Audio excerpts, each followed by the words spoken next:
What's up guys, in this video I'm going to show you how to fit 33-inch tires on a Ford Ranger without a whole bunch of lift.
All right, we got them mounted on the truck, and yes, they do rub. So if you've been following my channel for a while, you've seen this girl before. She's a 1995 Ford Ranger, 4-wheel drive with a twin traction beam front suspension. As this truck sits right now, she's only got a 1.5-inch leveling coil from Rough Country. We'll do a video on that soon, but I really don't like having a tall truck anyway. I would much rather have travel and a nice wider lower stance than a really jacked up truck. But as soon as we put the 33s on here, she started to rub real bad right in here. There's not a whole lot of space in here. This plastic fender catches every time we try to turn the wheel. Oh yeah, big time. So effectively, she only drives in a straight line. So for now, we need to figure out a way to make this truck be able to drive and be able to turn and not only be able to drive in a straight line. So over here, you can see that I already went to town on this fender over here, and it looks pretty dang good. There's a lot of room for the tire to turn now, and the truck is going to be usable. Now, if you've seen my fender trimming video on the Xterra, this truck was even easier because Ford did us a favor and they gave us these ugly plastic fender flares. And so what I did here was I just took a Sharpie and I just ran my pen across here and used that as my line for cutting the fender. On the Xterra, I had to experiment a little bit to get a good line and getting something that looked good, but I think we can all agree that this line came out pretty dang smooth. I use the fender flare, the factory fender flare, as my guide to cut along this area here. One thing to note is that when you get to this spot right here, you're actually gonna expose some of the body here. This is actually part of the truck itself. If I really wanted to be picky about it, I could have stopped about here with the line and then made the line come out a little bit further this way and would have left more fender. So this should be out maybe 2 inches this way.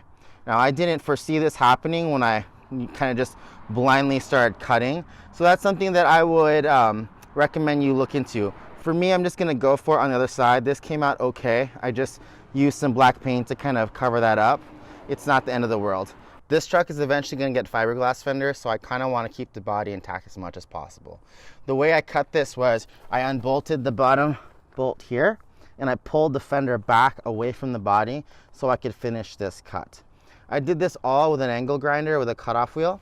This part was a little jagged when I finished, so I used a grinding wheel to kind of push back and kind of make this corner a little bit smoother. Now, this fender could be really sharp, and in fact, I've cut myself a couple times, but I was able to use a blending wheel to soften this edge up, so it's actually pretty dang smooth. On this side, I cut a whole bunch of sheet metal out because this is where the old airbox snorkel used to be, and so this part used to actually hang down to about here. It came from here all the way out to about there, so there's a bunch of metal here. I just cut that out to keep it nice and clean. One thing you're gonna have to deal with also was the air conditioning vacuum ball.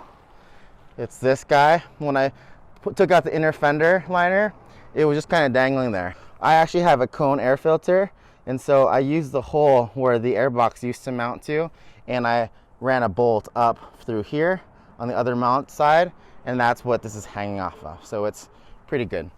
As far as trimming the fender, it's actually a pretty easy process. Like I mentioned before, You can use the factory fender flare as a guide, and you can just use this and trace along there to get your cut line. Then the next thing you're going to want to do is you're going to want to pull off the bumper, because it'll just give you a little more space to work. And then you can pull off the plastic fender flare.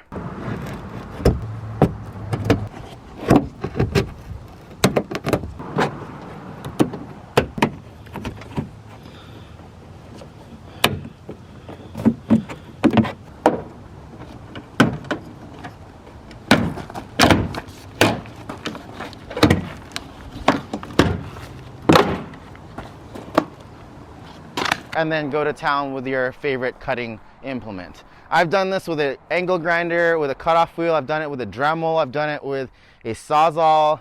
I think my favorite tool for this particular job is going to be the angle grinder. But in general, I like a bigger wheel because it makes much smoother cuts.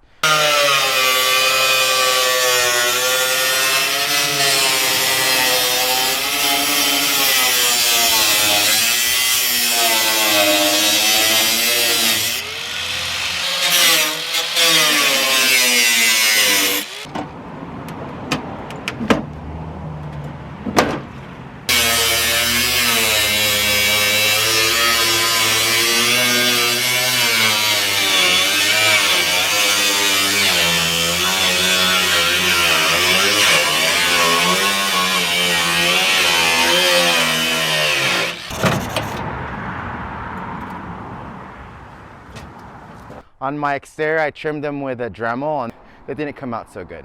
Overall, it came out pretty clean. You can see here that the tires poke out quite a bit. This is just a temporary measure. I'm going to eventually get some fiberglass fenders, which will come out to about here, so it's going to cover up the tire completely.